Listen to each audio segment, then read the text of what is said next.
योजना के दूसरे चरण को लेकर प्रधानमंत्री नरेंद्र मोदी इस वक्त क्या कुछ कह रहे हैं, सीधे आपको सुनाते हैं। सड़क, अस्पताल, स्कूल, ऐसी अनेक मूल आवश्यकताएं हैं जिनकी पूर्ति के लिए दशकों का इंतजार देशवासियों को करना पड़ा। ये दुखद है। इसका सबसे ज्यादा नुकसान किसी ने उठाया है तो हमारी माताओं बहनों ने उठाया है। खास करके गरीब माताओं बहनों को मुसीबत झेलनी पड़ी है। झोपड़ी में टपकते पानी से सबसे ज्यादा अगर परेशानी किसी को है तो मां को है। बिजली के अभाव में सबसे ज्यादा अगर परेशानी है तो मां को है। पानी की गंदगी से परिवार बीमार तो भी सबसे ज्यादा परेशानी मां को। शौचालय के अभाव में अंधेरा होने का इंतजार, परेशानी हमारी माताओं बहनों को। स्कूल में अलग टॉयलेट नहीं तो समस्या हमारी बेटियों को। हमारे जैसी अनेक पीढ़ियां तो मां को धुएं में आंखें मलते, भीषण गर्मी में भी आग में तपते, ऐसे ही दृश्य को देखते हुए ही बड़ी हुई है। साथियों, ऐसी स्थितियों के साथ क्या हम आजादी के 100वें वर्ष की तरफ बढ़ सकते हैं? क्या हमारी ऊर्जा सिर्फ मूलभूत जरूरतों को पूरा करने में लगी रहेगी? जब बेसिक सुविधाओं के लिए ही कोई परिवार, कोई समाज संघर्ष करता रहेगा तो वो अपने बड़े सपनों को पूरा कैसे कर सकता है? सपने पूरे हो सकते हैं जब तक ये विश्वास समाज को नहीं मिलेगा। तब तक उनको पूरा करने का आत्मविश्वास वो कैसे जुटा पाएगा? और बिना आत्मविश्वास से कोई देश आत्मनिर्भर कैसे बन सकता है? भाइयों और बहनों, 2014 में जब देश ने हमें सेवा का अवसर दिया तो ऐसे ही सवालों को हमने खुद से पूछा। तब एकदम स्पष्ट था कि इन सारी समस्याओं का समाधान हमें एक तय समय के भीतर ही खोजना होगा। हमारी बेटियां घर और रसोई से बाहर निकलकर राष्ट्र निर्माण में व्यापक योगदान तभी दे पाएगी जब पहले घर और रसोई से जुड़ी समस्याएं हल होगी। इसलिए बीते 6-7 सालों में ऐसे हर समाधान के लिए मिशन मोड पर काम किया गया है। स्वच्छ भारत मिशन के तहत देश भर में करोड़ों शौचालय बनाए गए। प्रधानमंत्री आवास योजना में 2 करोड़ से अधिक गरीबों के पक्के घर बने। इन घरों में अधिकतर का मालिकाना हक बहनों के नाम पर है।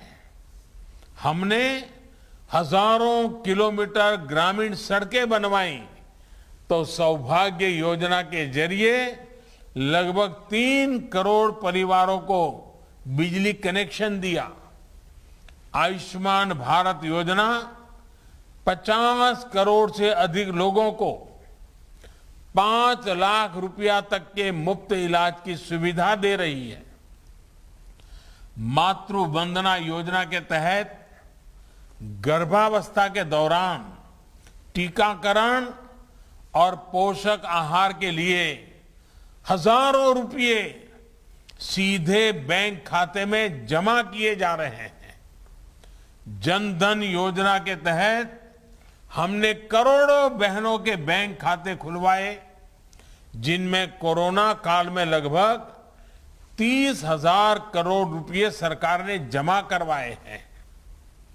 अब हम जल जीवन मिशन के माध्यम से ग्रामीण परिवारों की हमारी बहनों को पाइप से शुद्ध जल, नल से जल पहुंचाने का काम जारी है। साथियों, बहनों के स्वास्थ्य, सुविधा और सशक्तिकरण के इस संकल्प को उज्ज्वला योजना ने बहुत बड़ा बल दिया है। योजना के पहले चरण में 8 करोड़ गरीब, दलित, वंचित, पिछड़े, आदिवासी परिवारों की बहनों को मुफ्त गैस कनेक्शन दिया गया। इसका कितना लाभ हुआ है, ये हमने कोरोना काल में देखा है। जब बाहर आना जाना बंद था, काम धंधे बंद थे, तब करोड़ गरीब परिवारों को कई महीनों तक मुफ्त गैस सिलेंडर दिए गए। कल्पना कीजिए, उज्ज्वला नहीं होती तो संकट काल में हमारी इन गरीब बहनों की स्थिति क्या होती। साथियों, उज्ज्वला योजना का एक और असर ये भी हुआ कि पूरे देश में एलपीजी गैस से जुड़े इंफ्रास्ट्रक्चर का कई गुना विस्तार हुआ है। बीते 6-7 साल में देश भर में 11,000 से अधिक नए एलपीजी वितरण केंद्र खोले गए हैं। अकेले उत्तर प्रदेश में 2014 में 2,000 से भी कम वितरण केंद्र थे। आज यूपी में इनकी संख्या 4,000 से ज्यादा हो चुकी है। इससे एक तो हजारों युवाओं को नए रोजगार मिले और दूसरा, जो परिवार पहले बेहतर सुविधा के अभाव में गैस कनेक्शन से वंचित थे, वो भी जुड़ गए। ऐसे ही प्रयासों से आज भारत में गैस कवरेज 100% होने के बहुत निकट है। 2014 तक देश में जितने गैस कनेक्शन थे, उससे अधिक बीते 7 साल में दिए गए हैं। सिलेंडर की बुकिंग और डिलीवरी को लेकर पहले जो परेशानी आती थी, उसे भी दूर करने का प्रयास किया जा रहा है। भाइयों और बहनों, उज्ज्वला योजना से जो ये सुविधाएं बढ़ी हैं, उसमें आज एक और सहूलियत जोड़ी जा रही है। बुंदेलखंड सहित पूरे यूपी और दूसरे राज्यों के हमारे अनेक साथी काम करने के लिए गांव से शहर जाते हैं, दूसरे राज्य जाते हैं, लेकिन वहां उनके सामने एड्रेस के प्रमाण की समस्या आती है। ऐसे ही लाखों परिवारों को उज्ज्वला दूसरे चरण योजना सबसे अधिक राहत देने वाली है। अब मेरे श्रमिक साथियों को एड्रेस के प्रमाण के लिए इधर उधर भटकने की जरूरत नहीं है। सरकार को आपकी ईमानदारी पर पूरा भरोसा है। आपको अपने पते का सिर्फ एक सेल्फ डिक्लेरेशन यानी खुद लिखकर देना है और आपको गैस कनेक्शन मिल जाएगा।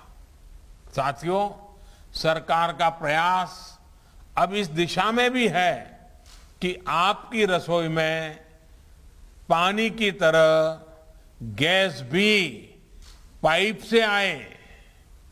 ये पीएनजी सिलेंडर के मुकाबले बहुत सस्ती भी होती है।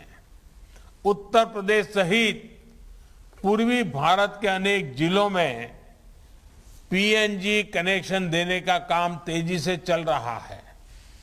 पहले चरण में यूपी के 50 से ज्यादा जिलों में लगभग 21 लाख घरों को इससे जोड़ने का लक्ष्य रखा गया है। इसी प्रकार सीएनजी आधारित यातायात के लिए बड़े स्तर पर प्रयास किए जा रहा है। भाइयों और बहनों, जब सपने बड़े होते हैं तो उनको पाने के प्रयास भी उतने ही बड़े होने चाहिए। आज विश्व बायोफ्यूल दिवस पर हमें अपने लक्ष्यों को फिर याद करना है। अभी हमने एक छोटी सी फिल्म भी देखी कि बायोफ्यूल के क्षेत्र में क्या काम हो रहा है। बायोफ्यूल एक स्वच्छ ईंधन मात्र नहीं है, बल्कि ये ईंधन में आत्मनिर्भरता के इंजन को, देश के विकास इंजन को, गांव के विकास इंजन को गति देने का भी एक माध्यम है। बायोफ्यूल एक ऐसी ऊर्जा है जो हम घर और खेत के कचरे से, पौधों से, खराब सड़े हुए अनाज से प्राप्त कर सकते हैं। ऐसे ही एक बायोफ्यूल इथेनॉल पर देश बहुत बड़े लक्ष्यों के साथ काम कर रहा है। बीते 6-7 सालों में हम पेट्रोल में 10% ब्लेंडिंग के लक्ष्य के बहुत निकट पहुंच चुके हैं।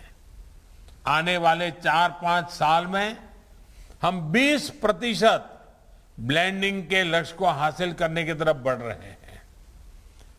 लक्ष्य देश में ऐसी गाड़ियों के निर्माण का भी है जो 100% इथेनॉल से ही चलेगी।